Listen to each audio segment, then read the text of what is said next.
देख रहे हैं मुजफ्फरपुर स्वतंत्र न्यूज। मुजफ्फरपुर बहुजन समाज पार्टी के उम्मीदवार डॉक्टर विजेश ने प्रेस कॉन्फ्रेंस किया।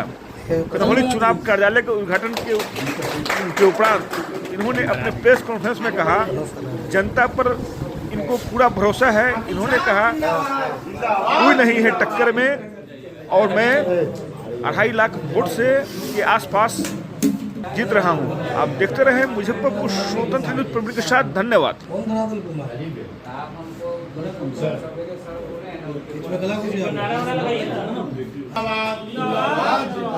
भाई विजेश भाई जिंदाबाद, जिंदाबाद जिंदाबाद। डॉक्टर विजेश भाई जिंदाबाद। तो यहाँ की समस्या वो सरकार तक पहुँचाने में विफल रहे हैं। सरकार भी यहाँ जो विकास के कार्य हैं वो करने में पूरी तरह विफल रही है। इसके अलावा आगे का तो नहीं हुआ, जो था वो भी यहाँ से चला गया। यहाँ बटलर था, बटलर बंद हो गया। यहाँ आईडीपीएल था, आईडीपीएल बंद हो गया। इसके अलावा उन्होंने एम्स का प्रॉमिस किया था, एम्स भी नहीं आया। एम्स भी यहाँ से दरभंगा चला गया। तो पूरी तरह यहाँ सरकार विफल है। यहाँ के सांसद निष्क्रिय हैं और बाहरी हैं, जिसका खामियाजा हमें उठाना पड़ता है। अभी कल परसों से बारिश हुई थी, सुबह 1 घंटे बारिश हुई और पूरा शहर डूब गया। जहाँ जहाँ इधर जल जमाव उधर जल जमाव। अभी स्थिति ये है कि चुनाव का समय है और जवाहरलाल रोड में आप जा नहीं सकते, जगह जगह उसको खोद दिया गया है। तो ये जो है ना, मुजफ्फरपुर सरकार की विफलताओं का जीता जागता प्रमाण है। यदि आप जीत के जाते हैं संसद में तो पहली मुद्दा मुख्य क्या रहेगा आपका? मुख्य मुद्दा हमारा होगा किसानों की आय को बढ़ाना। किसान की आय कैसे बढ़े? बगल में हमारा पूसा एग्रीकल्चर कॉलेज है, यूनिवर्सिटी है, लेकिन उसका लाभ हमारे किसान भाई बंधुओं को नहीं मिलता है। यहाँ मुजफ्फरपुर लीची के लिए जाना जाता है। लीची का उत्पादन कैसे बढ़े, लीची के पल्प का निर्माण और उसका प्रिजर्वेशन कैसे हो, जूस का निर्माण कैसे हो, उसका निर्यात कैसे हो, इस सब की कोई व्यवस्था नहीं की गई है। तो सबसे पहला मेरा काम होगा किसानों की आय बढ़ाना। इसके अलावा जैसे दूध उत्पादन में भी हमारे किसान भाई बंधु लगे हुए हैं। एवरेज हमारे यहाँ भैंस की दूध 4 लीटर है। आप पंजाब चले जाइए, भैंस की दूध 18 लीटर एवरेज भैंस दूध देती है। तो अच्छी ब्रीड का, अच्छे किस्म का भैंस उपलब्ध कराना, अच्छे किस्म का सीमेंट उपलब्ध कराना और भैंस के दूध की पैदावार बढ़ाना, यह भी हमारा लक्ष्य होगा। तो सबसे पहला काम किसानों की आय बढ़ाना। फिर यहाँ जो एम्स नहीं खुला, एम्स की स्थापना करवाना। एयरपोर्ट नहीं खुला, एयरपोर्ट की स्थापना, यहाँ से परिचालन शुरू करवाना। ये सब हमारी प्रमुखताओं में होगा। क्षेत्र में लगातार घूम रहे, ऐसे में क्या फीडबैक मिल रहा है? बहुत बढ़िया फीडबैक मिल रहा है। जहाँ एक तरफ लोग प्रत्याशी को अपने यहाँ से भगा रहे हैं, दोनों गठबंधन के प्रत्याशियों को लोग खदेड़ रहे हैं। लगातार आप ही लोगों के माध्यम से वीडियो देखने को मिल रहा है। वहाँ हम लोगों को बिठाकर और भोजन भी करवाते हैं। मेरा दोपहर का भोजन क्षेत्र में ही होता है। कार्यकर्ता भाई बंधु और जो जनता है, खिला पिला कर, जहाँ जिस गांव में जाता हूँ लोग पैसे से भी मदद करते हैं, चुनावी चंदा भी दे रहे हैं और भोजन भी हमारा उन्हीं लोगों के यहाँ होता है। इसलिए हम लोगों को एकदम निश्चिंत है, बहुत बड़े मार्जिन से चुनाव जीतेंगे। एयरपोर्ट की नाकामी किसे मानते हैं पड़े, प्रत्याशी की, सांसद जी की या मोदी जी की? दोनों की। इस हम्माम में सभी नंगे हैं, दोनों नहीं, तीनों की। यहाँ के राज्य सरकार की, केंद्र सरकार की और स्थानीय सांसद की, यह तीनों की नाकामी है। स्थानीय सांसद ने उसके लिए प्रयास नहीं किया। राज्य सरकार ने जब प्रयास नहीं हुआ तो जमीन नहीं उपलब्ध कराया, और अगर जमीन उपलब्ध राज्य सरकार ने नहीं किया, उपलब्ध कराया तो की दी थी। फिर आपके काहे की गारंटी? फिर सिर्फ कहने के लिए गारंटी है?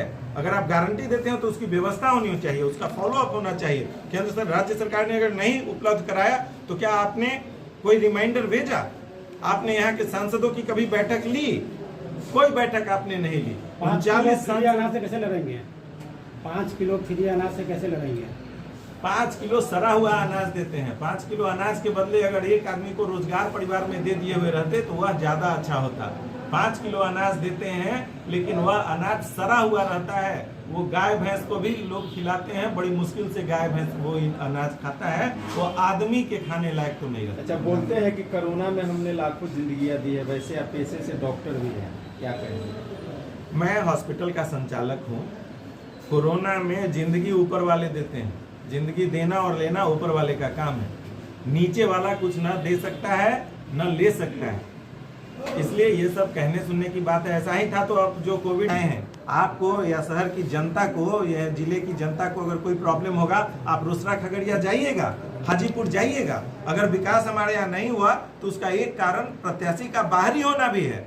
मैं मुजफ्फरपुर का बेटा हूँ, मुजफ्फरपुर का लाल हूँ, इसलिए लोग मुझे प्यार करते हैं और मुझे अपना सांसद कितना वोट चुनेंगे। का अनुमान लगा रहे हैं? कम से कम 2.5 लाख वोट से हम लोग जीतेंगे।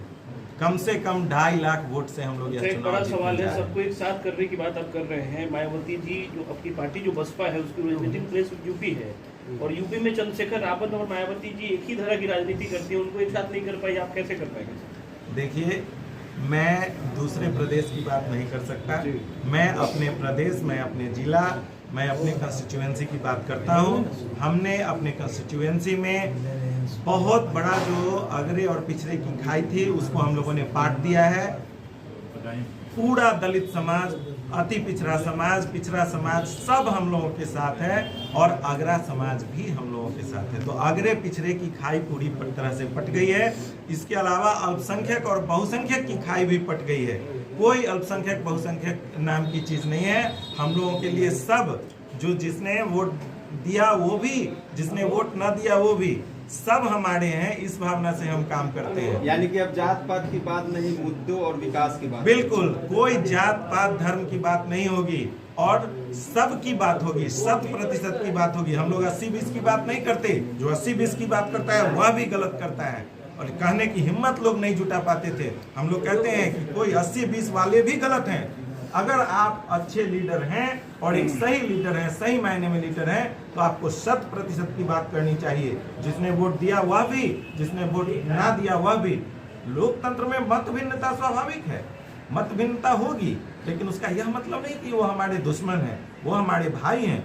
हाथ की 5 अंगुलियां बराबर नहीं है, और लेकिन सब उतना ही इम्पोर्टेंट है। एक उंगली अगर न रहे तब पता चलता है कि उसका क्या महत्व है। इसलिए सभी महत्वपूर्ण है। हमारा एक एक आदमी जो अंतिम पायदान पर खड़ा है वह भी उतना ही महत्वपूर्ण है जो सबसे ऊंचे पायदान पे खड़ा है। इसलिए हम सबको साथ लेकर चलते हैं। सबका साथ, सबका विकास असली में मेरा नारा है, हमारा नारा है, हमारी पार्टी का नारा है, और हम लोग करके दिखाते हैं। आखिरी प्रश्न सर, आपका मुकाबला किस प्रत्याशी से? मेरा मुकाबला किसी से नहीं है। वो दोनों आपस में दूसरे और तीसरे नंबर के लिए लड़ रहे हैं। मैं 2.5 लाख वोट से कम जीत रहा हूँ। चलिए, बहुत बहुत धन्यवाद।